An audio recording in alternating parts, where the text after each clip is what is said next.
Good morning, everyone. Welcome to the Modern Market. This is our daily show from Monday to Friday at 7 a.m. Eastern Time, 12 p.m. BST, every day of the week, where we discuss all things to do with the modern market. That is the crypto market, the NFT market, and how to make money by leveraging the internet and the latest technologies. I'm your host, B-Check. I'm joined by my legendary co-host, Legendary. And we're delighted to say we have good friends of the show with us on stage. We've got Sammy, we've got Kusho. Going to get into introducing them in a moment. But before we get there, just as a reminder, nothing that any of us say here is financial advice. This modern market is exceptionally risky. No one really knows anything for sure. So please do proceed with caution and exercise your own judgment. With that out of the way, Legendary, it's Wednesday. It's the 25th of October. How are you doing? And GM, thank you for the reminder of the date. Obviously, you missed it yesterday. I thought yesterday was Wednesday, so it's good to have that again. What's also good is that we finally figured out the last quirks and mini issues that we had with hosting on X, hosting on YouTube at the same time. Namely, an issue that was bothering me because I was getting an echo in my headphones and hearing myself speak. And now that is gone, and it's beautiful to have, one voice less that speaks in my head. Yeah, you're doing a pretty good job of not showing your frustration. The fact that you could hear yourself say everything back to you after you said it in the first two shows that we went live. And it was quite funny when we were talking about how to fix the problem. Well, actually just figuring out, like, look, in what circumstances can you hear me? In what circumstances can I hear you? Where's the music going? It's like it's like some type of physics experiment that we're running, with the music going in one direction, audio going out another way, input, output. It was like a really mathematical, physical experience. And it was pretty difficult. It's like a puzzle that you need to solve at the end of the day. And I think there's maybe more elegant solutions, but my solution that I found as a €3 quick fix was because I was listening, because you can't mute. The issue was you can't mute the iPhone during Spaces as a speaker host completely. Yes. And so I was listening through my AirPods Max, the iPhone output, and I had the laptop muted. So obviously, as the audio goes through your channel as B-Check, this is why I had, the voice in my head. So it was like, I need something to mute the iPhone. And the only quick fix that I was able to come up with over the last 24 hours was to buy a €4, pair of USB-C headphones, plug them into the iPhone and just cut the earbuds off. And now that kind of solved it. The thing is, well, like when you explain that to people in words alone, because it was like when you were trying to explain the problem to me in words, I just didn't get it for so long, because I think I'm a more visual person anyway. So I need to like see it, or I needed to feel the problem myself. Because when you're explaining it in words, sometimes it's hard to conceptualize these things. So I sympathize for the people being like, because you're trying to do the equation in your head. It's like that meme where the guy has got all of the equations like flying around in front of him, trying to figure out like, wait, what are you talking about? So the audio is going in here, then it's going out in a different direction. Like, what are you talking about? So we spent like 5 to 10 minutes trying to figure that out yesterday and came up with a really quick solution, which I'm pretty proud of, actually. I quite like the fact we troubleshooted it in a very practical way. Yeah, absolutely. And it's also way, way quicker than just ordering a Rodecaster myself and having, slapping a €800 fix on it, where a €3 trick also does it for the time being. Yeah, absolutely. Makes sense. Sammy, welcome to the stage. Good to have you with us. What are your thoughts on all these technical problems? Are they coming down the road for you? Are you getting ready to up level your audio system as well? I need to. So I'm in two places at the moment. So I'm based on my girlfriend's in London. My parents' place, all the stuff is there. So I'm listening to these problems, thinking I'm going to have this in probably a couple of weeks' time. Trying to set it all up. But yeah, I'm keen to learn and actually finding it quite interesting. Someone messaged me. Someone messaged me like, "Oh, how do you get it sorted?" And I sent them a video, and it's like, look, I'm actually happy to answer people's questions. So if you do have like when you want to sort it out, just let me know. But the main thing, there's this like old video from Ryan Carson when he was running. What was that show called that he was doing every single day? The Daily Mint, the something. Do you remember it? Was it the one where you could claim the POAPs? Yes. It went ballistic. Like it became so popular on a routine basis. The Mint something, I can't remember. But basically he did this video where he showed how he got it set up, and I saved that video. And now, like a year later or 8 months later, I went back to it, bought every single thing that I could see in the video and the adapter to get it all sorted. And that's how I did it. Because otherwise, there's nowhere you can Google like how to go live on YouTube and sort out your audio on Twitter Spaces at the moment. Like, it's just not possible. Okay, the important question is, did Ryan Carson use affiliate links for that? You would think that he would have, but he did not on that particular occasion. It was just a video on X. So no, he didn't. But that is, I would argue, people debate Ryan Carson's contribution to the space, maybe even saying that sometimes it was negative. That is a huge contribution on the positive side, literally birthing the next generation of Twitter Space hosts. So I'm very grateful for that. Let's get into the show as always. But before we get into the headlines and the price action, please help us out by clicking that comment button in the right-hand corner where you can retweet the spaces so we can get as many people in here with all of us as possible. We've been seeing some really great numbers on spaces. Just a reminder, we're also on YouTube now. So if you want to check us out over there, feel free to do that. And as always, if you want to follow along, the first slide of the snapshot is pinned up top. It has the details I'm about to share. Please do like it if you find that it brings you some value today. So let's get into it, starting with the price action.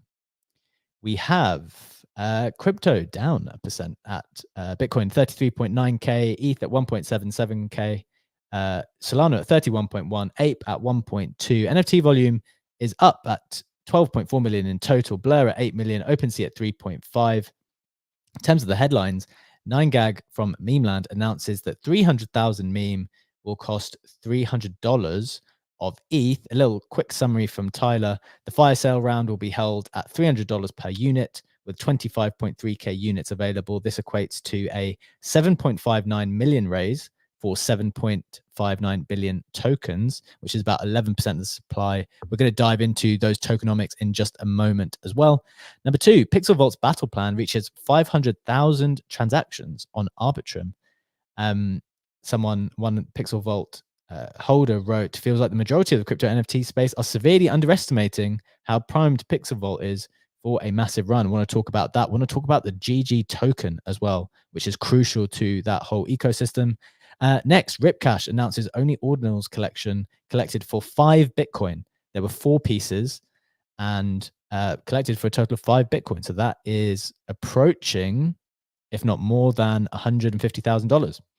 Getting into the floor prices and top sales, we have CryptoPunks at 43, Bored Apes at 26.4, Flat Mutants at 5, DGods at 3.3, Captains at 4, down 4%, Azuki's at 5.1, Penguins at 4.9, Moonbirds up 13% at 2 ETH, Nouns at 40 ETH.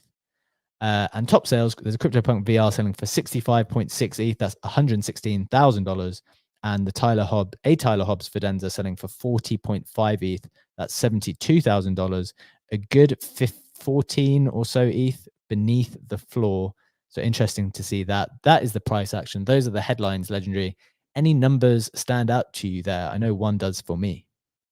For me, it's 2 numbers, actually. Moonbirds being up. Quite like to see that. Quite like to see them at the 2 ETH floor again. The other number, however, that really surprised me was the Fidenza sale.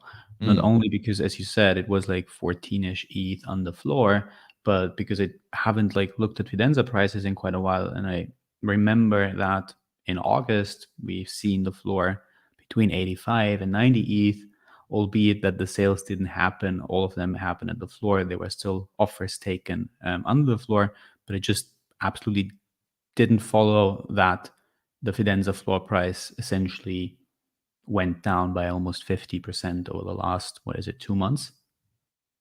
3 months?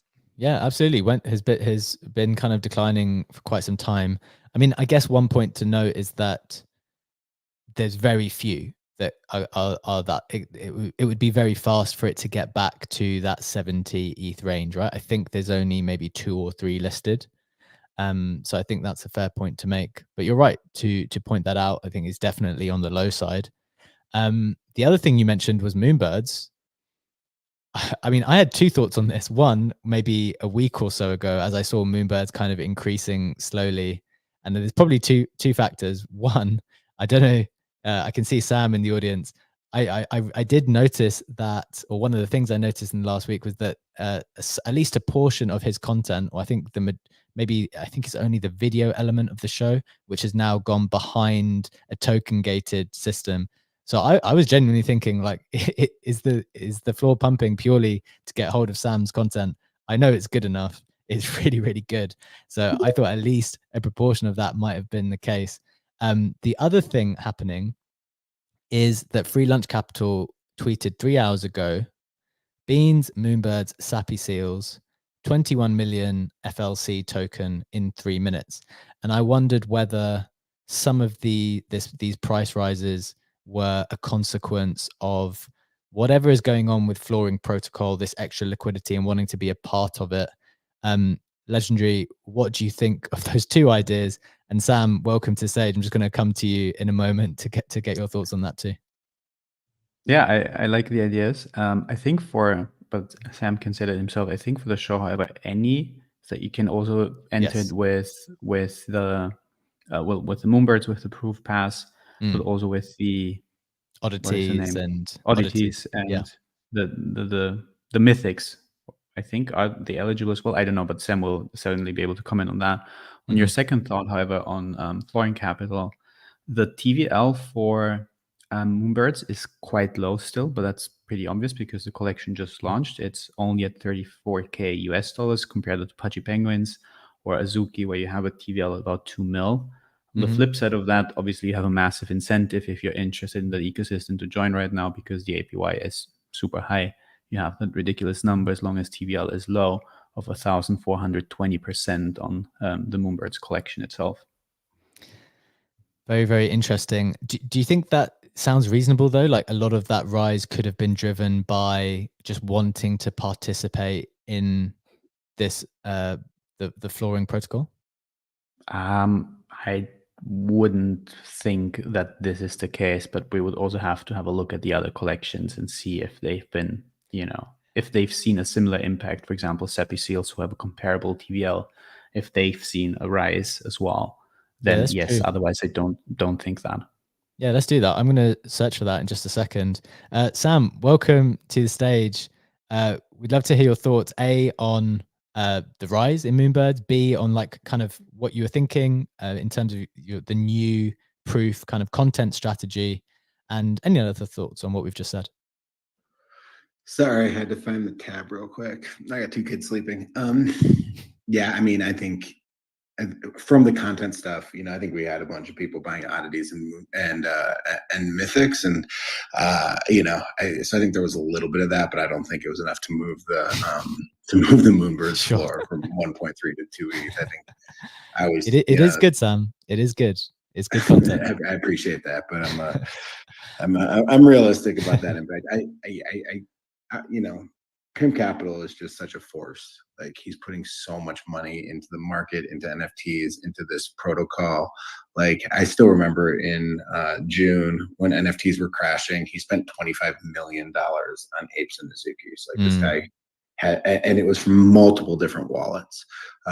So I haven't seen anybody really treat money the way this guy treats it. And I've seen a lot of people treat money very differently than I do, but I've never seen someone just buy $25 million of NFTs when the prices are tanking. So I don't know. And like I said, he does it from different wallets. He'll finance different wallets. You can always tell, because normally the money comes from Binance, and normally it's some odd number, like 12.63542 ETH or whatever, because I imagine he's moving it into a different currency. So I don't know. I always kind of assume that when I see weird things, and especially when you see what's going on with FLC, I assume that there's something going on behind the scenes there. Yeah, that's my thinking as well. As you say, really good context for the people who might have either forgotten or just are not familiar. The guy, when the market was completely nuking, was almost single-handedly propping it up with just millions and millions of dollars of liquidity. What was weird then, and I've looked at NFTs long enough. I think we all know that when Bored Apes are going from like 40 ETH to 35 ETH, and like that is not the time to be spending against you spending $25 million. Like that's just not the time to be dumping money into that speed. And, these are momentum assets. They're Veblen goods. This guy just threw money at stuff that was just going in one direction. So like I said, the fact that it's from so many wallets, I haven't really done the deep dive yet on what the impact of Flooring Labs is, but my gut instinct is that the biggest impact is that you just have this guy who is willing to spend millions and millions of dollars on NFTs trying to make it work. I think you remove him and it's probably, not that impactful of a product right now, because I don't think there's all that much demand for fractionalization products. But when you have someone who has his liquidity backing an airdrop, I think that that's a pretty powerful combination. Yeah, I completely agree. I think one of the things I'll be looking out to read, and is literally on my to-do list to read about the token, to see what the plans are for that moving forward, and to what extent that, I don't know, $50-60 million, or I mean, you said 25, I thought it might have been more than that, but to what extent that was just in 1 month. Yeah. So I think it did probably go up to as high as 50-60, right, in total. It could well be. It's hard to track all the wallets. I mean, remember back in the day, everyone talked about this mystery FAF wallet. And then, a month later, it was proven to be his. And then there were, then you looked at the trading tendencies of that one, and there were 10 other ones that were doing something very similar. My thinking kind of is, sorry, BJ, for jumping in, that he obviously spent that massive amount of money, and he probably has very high expectations when it comes to that could go into the direction of, eventually wanting to have, say, the Azuki or the Bored Ape collection listed on Binance or on other centralized exchanges as a token. Because as you said, he spent a shit ton of money on, getting the initial liquidity and getting the initial NFTs to be able to set them up in a meaningful way, because liquidity otherwise would have been the issue, and there wouldn't be many other people who could and want to pull that off in that way. So my expectation kind of would be that he has very significant goals when it comes to the success or his vision for Flooring Protocol. If he reaches them, obviously that's great, but I would be curious to see how he'd be dealing with a situation where he, doesn't find that success as quickly as he expected it to come. Even though, all that being said, the launch was extremely successful, and he had the post saying that he didn't expect the token to do a 10x, and he had to revise some of the structure and roll out collections faster than initially planned. Yeah, I think all of that's valid. I always chuckle when we assume that people either have expectations or proper plans for things, because in the space that we operate in, I don't know, a reasonable number of times out of 10, it doesn't seem to be the case. But I love that we just keep assuming that the people with money do have a proper plan. The thing that I was about to say was, or what's on my list to do, is to figure out to what extent they might be able to recoup what percentage of that $50-60 million investment via the Flooring Lab token, depending on how it's being allocated as part of this rollout. Because I think that might be one of the ways they try to see a return on investment. Could be. I mean, I certainly agree he has a plan. I don't think you spend that much money if you don't have a plan. I don't think you spend that much money if you don't have a vision. I did a call with him when he was trying to market the product before it went public. And, I spent a little time talking to him, and he is nice. He certainly thought it out. I think he just kind of, I didn't personally invest just because I like to be able to come on these things and not at the end say that I have a token in the back of my pocket, which is influencing what I say. So I told him I wasn't going to invest, but I'm sure that would have made me a lot of money. Again, I don't think it's whether or not he has a plan. The question is this guy someone who has shown that he's a good investor and whose plans come to fruition financially? I think that's the question. Yeah, super interesting. I mean, we just mentioned a couple of other collections. I said I was going to check. The beans price is up from 0.33 to 0.37, so not a huge rise, because that was one of the other collections mentioned. The Sappy Seals price is up from 0.42 to about 0.48, so that's about 14%. So definitely not as big a rise as the Moonbirds, for sure. I would say that I feel like Moonbirds have a little bit of momentum right now. I think like, I would say like the one good thing about our Discord, so it's not the one good thing, but like, so I've started a Discord where I drop my show on Monday and Wednesday, and that is like the most positive proof, most positive energy proof Discord I've ever seen. And I'm not even trying to show my own thing here, because that's not how I roll. But like, no one's fudded proof. I mean, there's something about proof Discords where people like to go into proof Discords, and it's like Justin Mizell, the founder, calls it lost porn. Like, people just like to like keep their Moonbirds so they can like dunk on everybody about how down they are. Like, that's just, it happens sometimes. Whereas this Discord now has become just all talking about art markets, all talking about NFTs, like just a really good vibe. So that's been, and I think that people have really liked it. They've been tweeting about it. They've been telling people about it. So you heard my view on Moonbirds. I think that there are other forces going on here, but I would say that the vibes have improved substantially recently. And, I think there are a couple art drops coming up, and I think that all could be positive forces, and these are momentum assets. So who knows? I love it, man. I love that is the immediate feedback you've already received, because it does kind of tie into the general thesis I think many of us have, which is that content is really king, and just the fact that it has the power to, move the needle, not necessarily all in terms of the price, but just to move the conversation from like one type of conversation to get people focused and concentrated on like a different thing. And passionate about something. So I'm really glad to hear that it's going well with that. So yeah, good luck with it. I hope it keeps going really, really well, man. Thank you. Legendary, let's get into the headlines. There was a nice little focus on price, good little discussion on the proof ecosystem and some of Sam's content. Let's get into the meme token, because I think that's probably the first headline. It's the title of the spaces today. Do you want to set this up, and then we're going to get into a bit of a chat on it? Yeah, absolutely. We had the announcement by Ray, 9gag CEO, in the Discord that the fire sale round will be in the next 1 to 2 days. It was the first announcement, and then message by message, we got more clarity on it.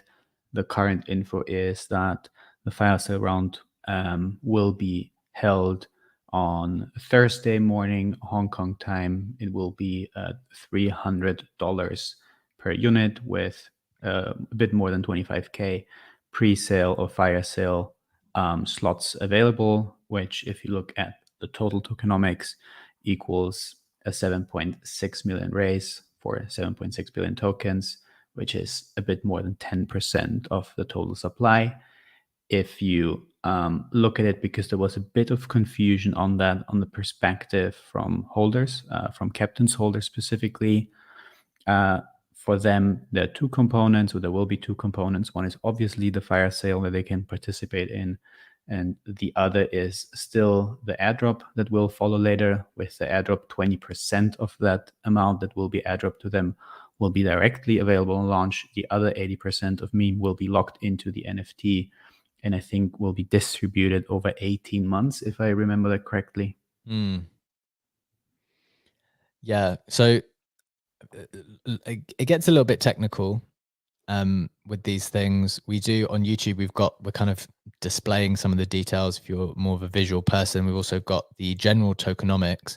I guess one of the key questions people, in trying to simplify the situation, is like, how can a person get hold of this stuff? So is this open to everyone? I think, as you said, it's being done as in a raffle style. So the even wallet if registration closed weeks ago, if I recall correctly. Okay, so it's just being done by raffle now. I don't know how many fire sale spots they gave out, and I don't know if having a spot was a guaranteed allocation or not. Yeah, I think I read that there's some kind of hierarchy where the way that they're going to determine the raffle is like, if you've got a particular type of Memeland NFT, your chances are higher, but it's still not necessarily 100% guaranteed. you kind of like, if you had an alien meme land, an alien captain, for example, you've got like a bigger multiplier. I can't remember if that tweet was in this set. Yeah, of tweets no, they or had somewhere else. the allow list and the wait list, with the allow list being guaranteed and the wait list not being guaranteed. But if this will be a raffle of first come, first serve once the fire sale is live, I don't know if we have details on that yet, and I just don't know them, or if that details are not yet communicated. Sure. So the headline numbers, which I think are pretty low actually, is the total supply is going to be 69 billion. The meme initial price will be $0.001, and the token generation event fully diluted valuation will be $69 million.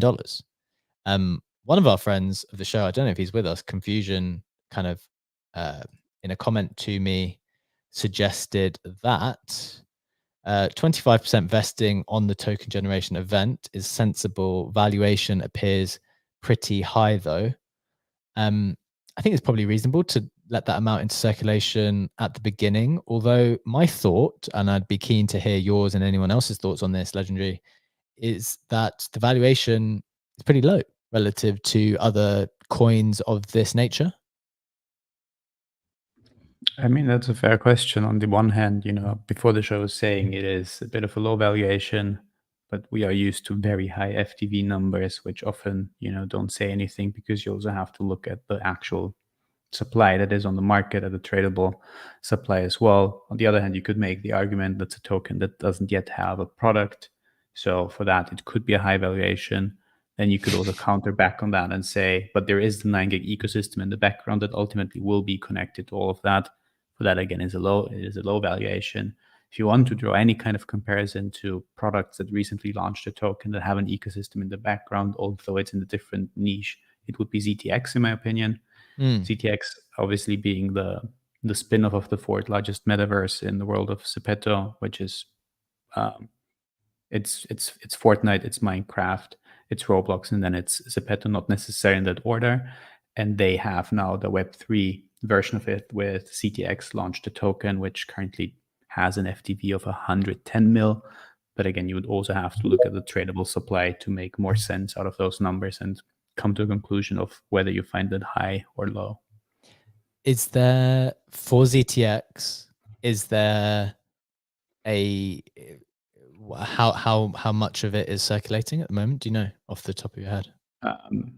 Let me look that up while we maybe go to Swizzy, who has his hand up. Yeah, sounds good. Okay, you double check that, because I think that would be kind of a helpful one. Just maybe another thought, just going to get to Swizzy in a second. I'm aware that ZTX is maybe more focused on gaming than Memeland, but I do think, given that it just launched so recently, even from that perspective, it's probably it might be a helpful comparison. I'm not saying that for sure. Swizzy, welcome to the stage.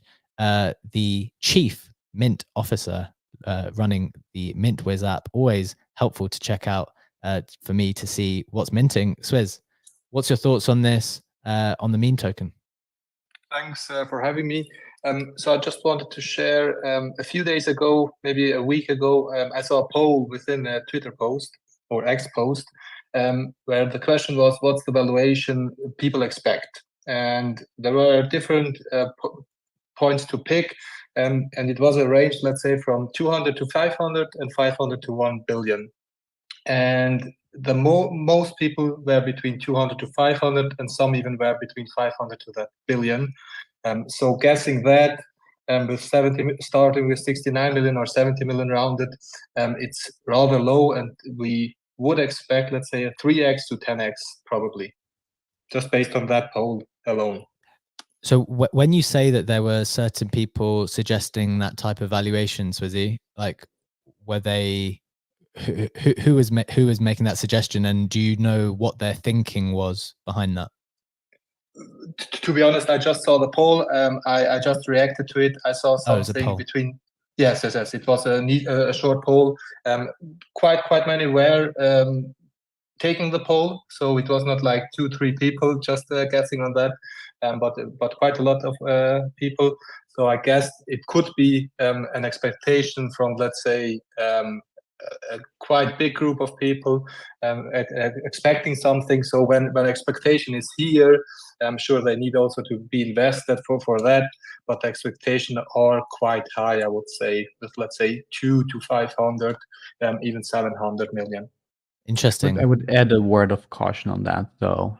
It's a very good and interesting poll, but you would have the bias that probably more likely to be seen by holders, and holders would have an incentive to pick the option with the highest FTV on it, because it would create a more bullish sentiment for a token that they are to receive themselves. Agree on that. Yeah, I think that's completely fair. The one thing I do think, though, and Legendary, you've got the ZTX information, so you will be able to provide the additional context in a second, is that it completely makes sense to like undercook the initial valuation, in my opinion, because you want to, I think we need to get back in this space in general to giving people a bit of room to run. Like, give your tokens a bit of room to run. Give your collections a bit of room to run. Give your NFTs a bit of room to run. Like, let the collectors, your holders, your people feel like they're not right up against the ceiling of value, and they're just getting a deal which is exactly worth what something is. Because I think that was one of the areas before. I mean, I know that was in a universe of royalties where collectors could let artists or companies or creators could let something be a bit lower and then make money off the royalty. So I do understand the predicament in some respect, but it feels like that's just one of my thoughts. Not saying it's 100% correct. Legendary, onto the ZTX comparison. What did you find? Yeah, it would be pretty comparable. Market cap is 110 mil. You have the FTV is 110 mil. The current market cap is around 10 mil. So that is a circulating supply of 9%. With meme, you would be assuming that the fire sale happens at 11%. You would be at a total unlocked meme supply at TGE from fire sale and airdrop of 10 to 11% too. So it would be a comparable number. Interesting. I like the live research that we're doing on this, trying to kind of put the pieces together in a way that is sensible. I'm also just zooming back 1 second, finding it interesting that we're thinking more about tokens at the moment. Like, obviously there's an NFT market show, and it just seems like what I'm hearing and feeling, and this, I mean, we'll hear about this in the Web3 roundup in a moment as well. It's almost like time for tokens. It seems to be kind of like, makes sense though. You had so many projects with a token on the horizon, and we're holding back in the bear market. And you could speak to so many founders who are like, nah, this is not the time to launch a token now. And I feel like almost not some projects could be rushing to do the TGE now that we've seen a bit of green. They don't want to wait any longer to see, is this going to be sustainable recovery or not, and just want to get the token out now. Sure.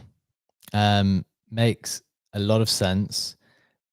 Let's move on to not just the next token. The part of the next story is to do with the token, but the next headline was about Battle Plan, Pixel Vault game, which is coming soon. They announced yesterday, or the founder of Pixel Vault, G-Funk, announced that they're coming up to 500,000 transactions on Arbitrum.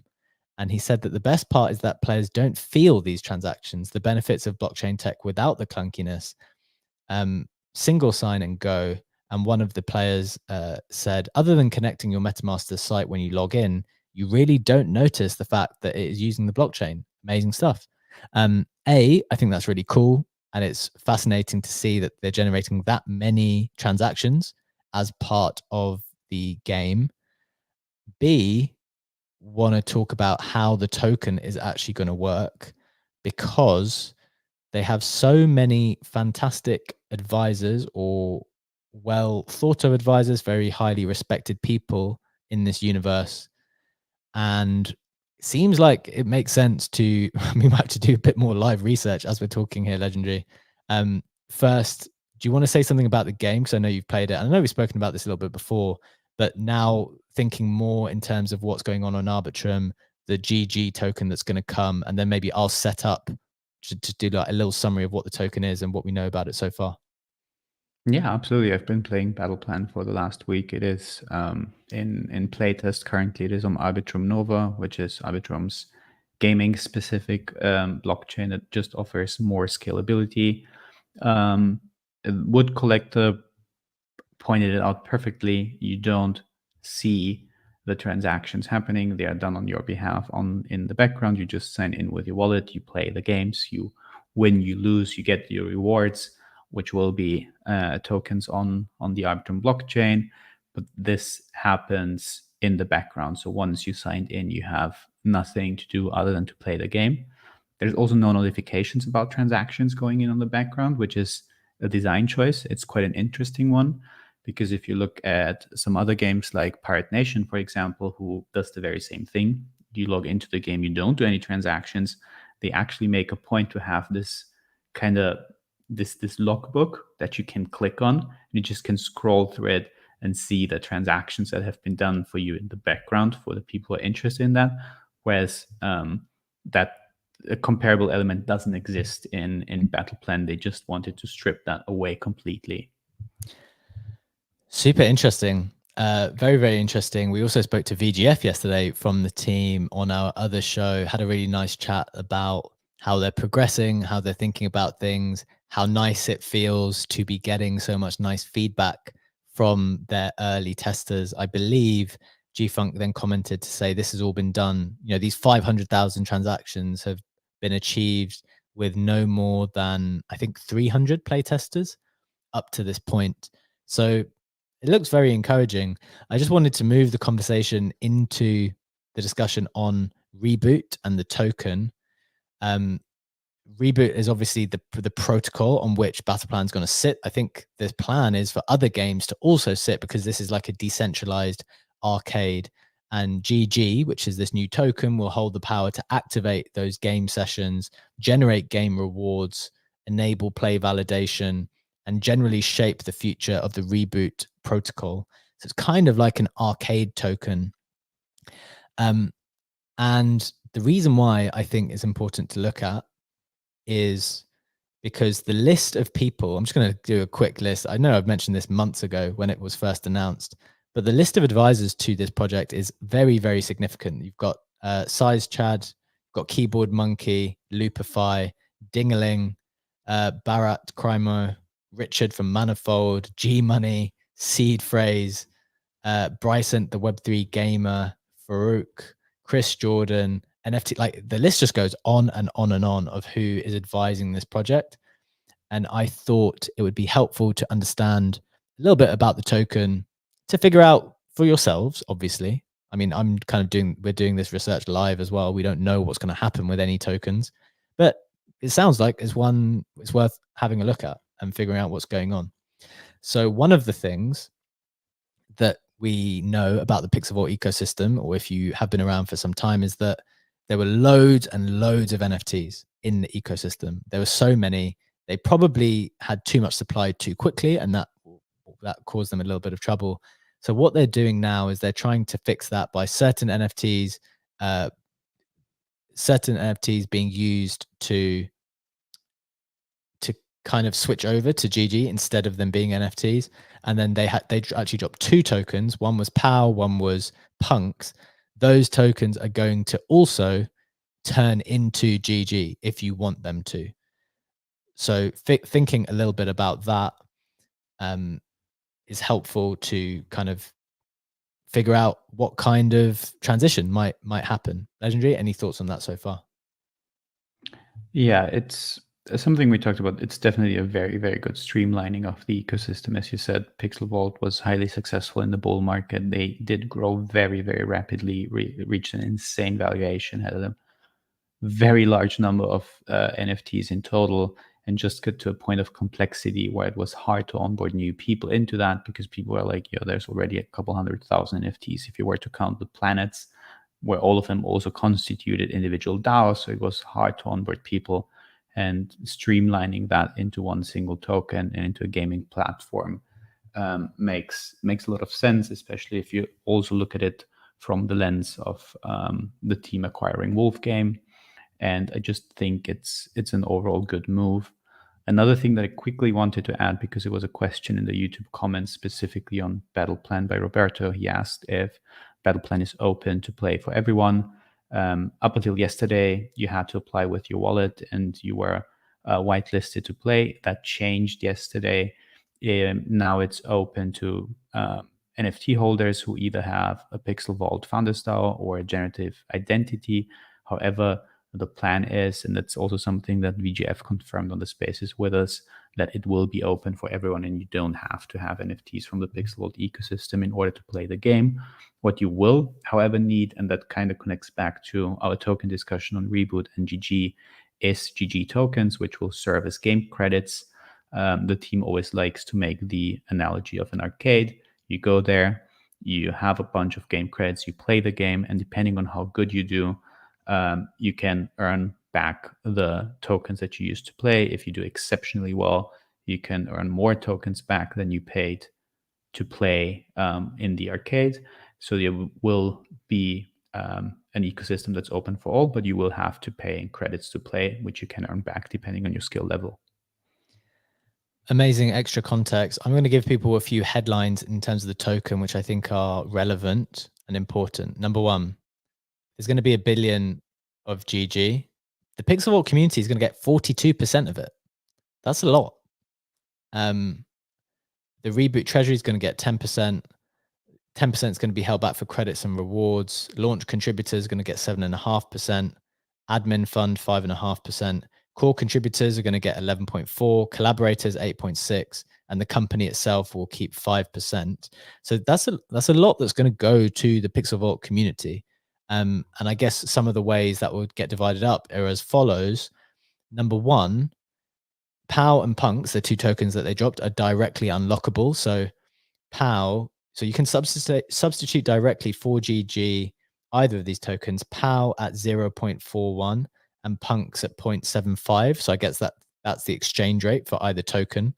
And you might be able to do some maths to figure out like what's better. I haven't done that maths yet. Option 2, you can swap POW and Punks for game credits at the exact same exchange rate. And then also all of those planets, you'll remember if you were here in 2021, the absolutely colossal planets raise by Pixel Vault, where they really sold a hell of a lot of NFTs, really increased the supply and raised a lot of money.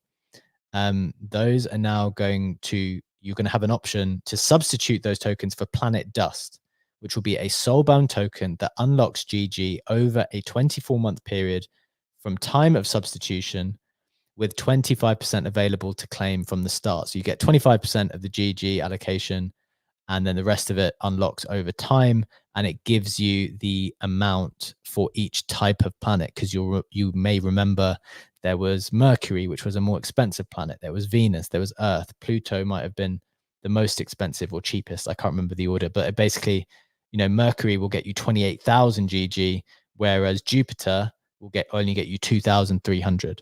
So look, I haven't done the maths on any of this. I just think it's an interesting thing with very significant people with a game that is picking up. And so someone needs to do the research on it. I will probably do some after this. It's just interesting. I think it's fascinating to see this resetting. And I think that's really hard. What they're undertaking is a really hard thing to do. They obviously released all this stuff. We're not happy with how things were set out. And it's like, no, we need to reset. We need to just sort this all out, whether it's tokens, NFTs, need to fix it, put it under one new structure.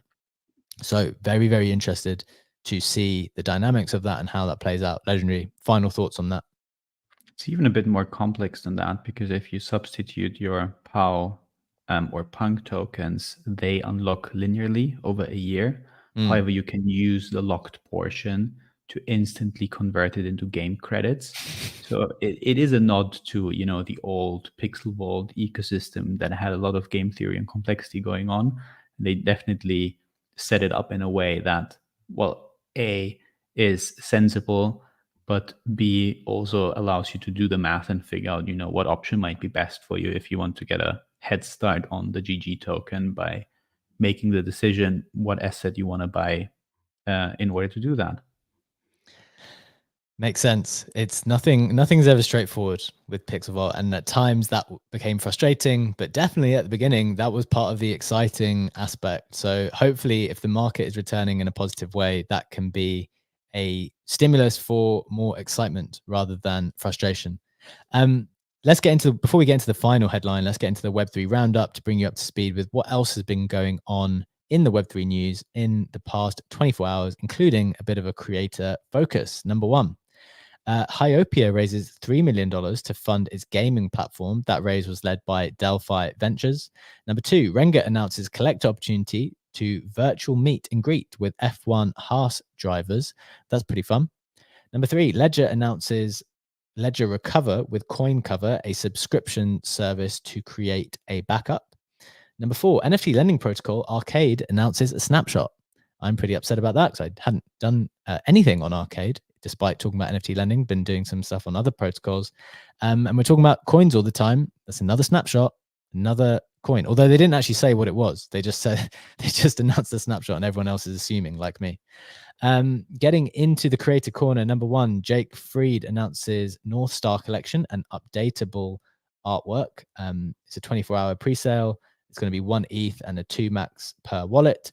Number two, this is kind of fun. OSF creates 9 sets of Fight Night editions, each with a supply of 69, representing potential outcomes of his boxing fight that he's going to do.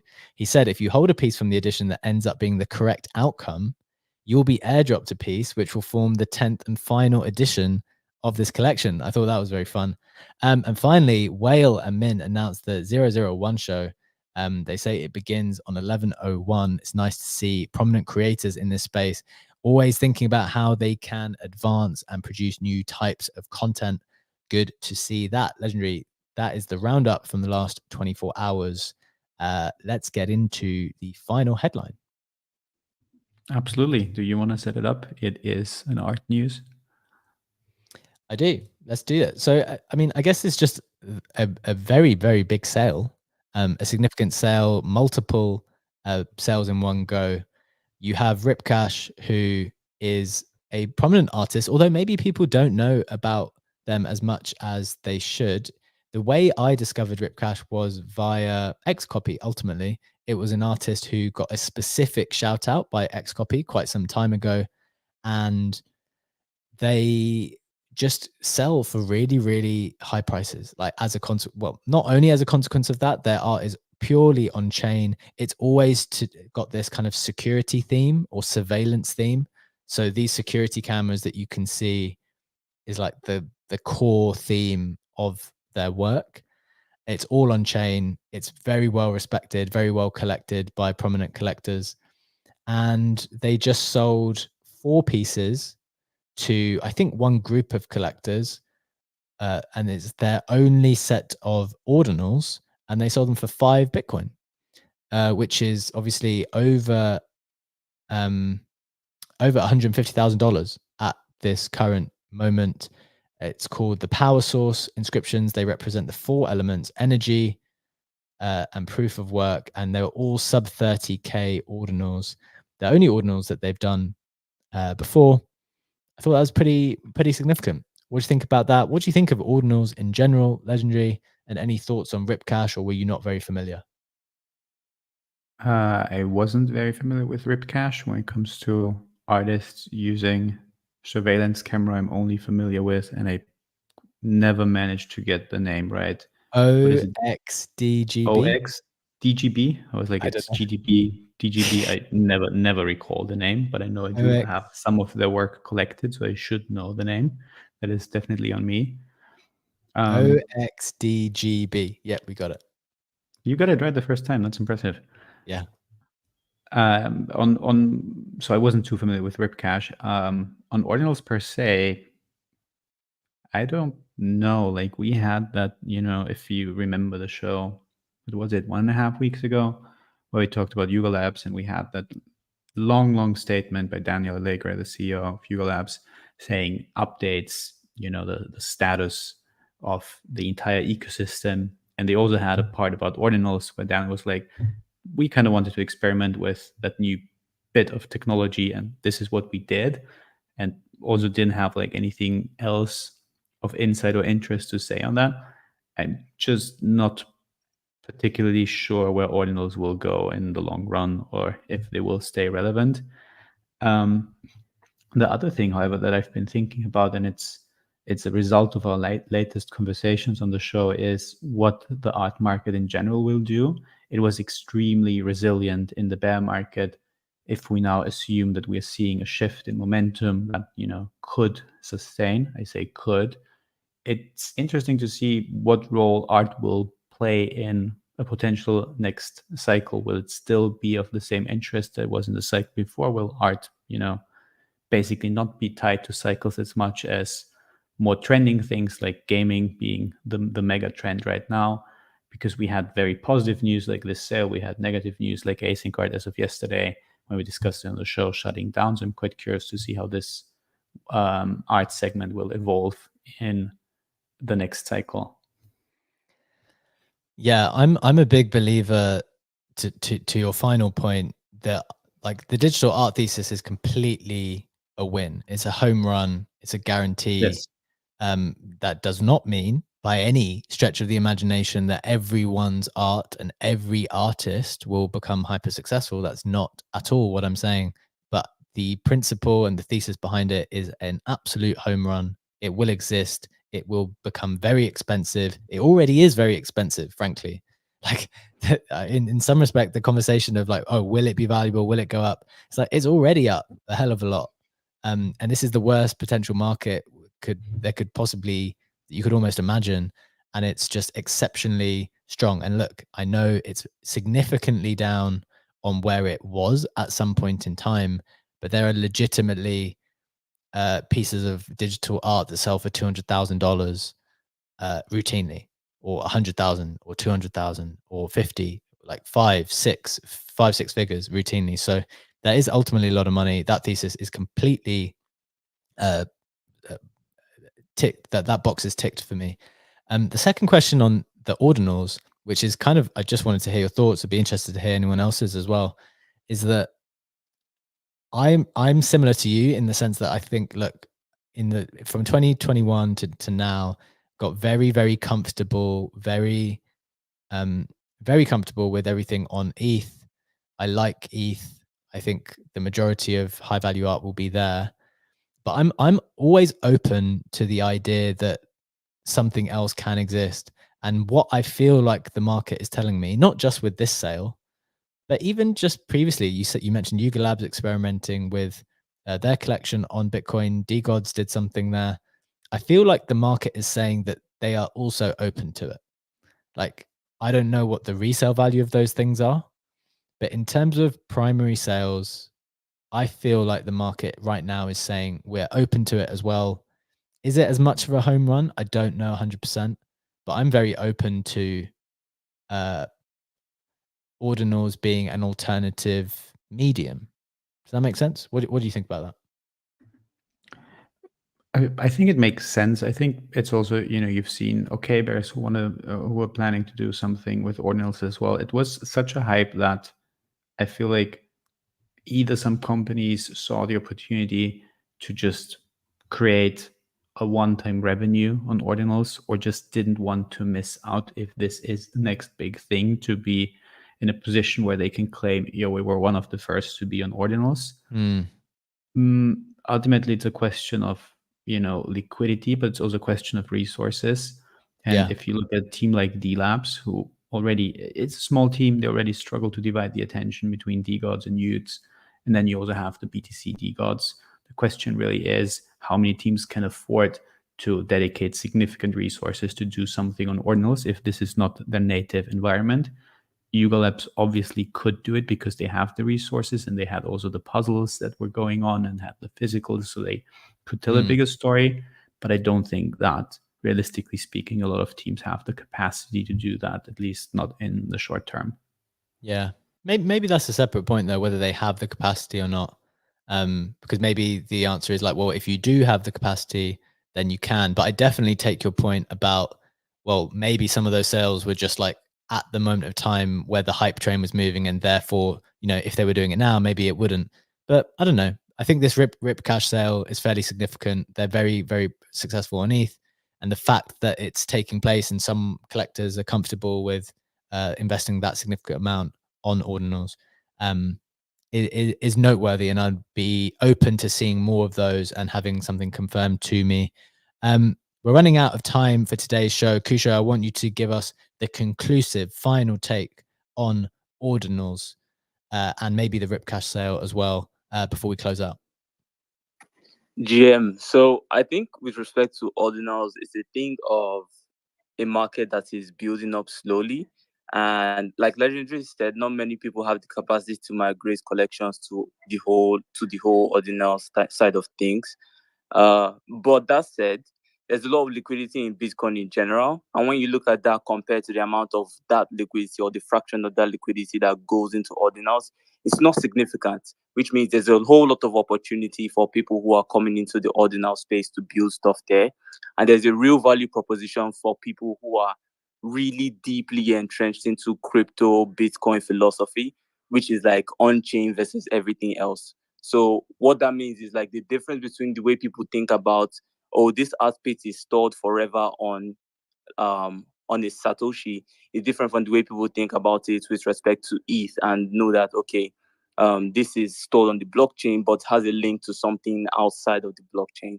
That kind of whole idea, that kind of whole philosophy is what makes people see a huge amount of value in ordinals. And I feel like once more people start coming around to that really deep crypto philosophy, then we'll start to see a lot more collections popping up into the ordinal space. Yeah, I like it. The thing that I'm trying to apply, or the way of thinking, is like, is it that ETH is a particular type of canvas? Like in the real world, I think all of these things do have parallels. Is it like ETH is a particular type of canvas, ordinals is a different type of canvas, right? Like certain paint is used sometimes, you know, whereas graffiti art can be on brick on a wall, whereas I don't know, people are working on canvas, people are working with wood, people are working, it's like, I don't know to what extent those types of analogies are relevant, but I'm definitely open to thinking about those types of things when discussing the differences between the canvas in some respect. But guys, we have drawn to the conclusion of the show. It's been another fantastic discussion for an hour run, just a touch over. Just before we go, a quick reminder, the co-host, one of them today has been Legendary. Thank you for co-hosting. But the other one is the Modern Market. That is our new Twitter account where you can expect to see more content from us, and make sure you don't miss any of the details for the show or aspects of the show in our usual timelines. Please do give it a follow. Also, a reminder, you can find our YouTube channel on the Modern Market account. You can subscribe there should you wish to see some of the visuals and us potentially, if that's something that you're interested in. But otherwise, have a wonderful day. It's been great to do the show again. Thank you to our speakers. Thank you, Legendary. Thank you to everyone in the audience. You've decided to spend your precious time with us today. We see you, we appreciate you, and we hope we can do it all again with you tomorrow. Have a wonderful day. Take care. Bye-bye.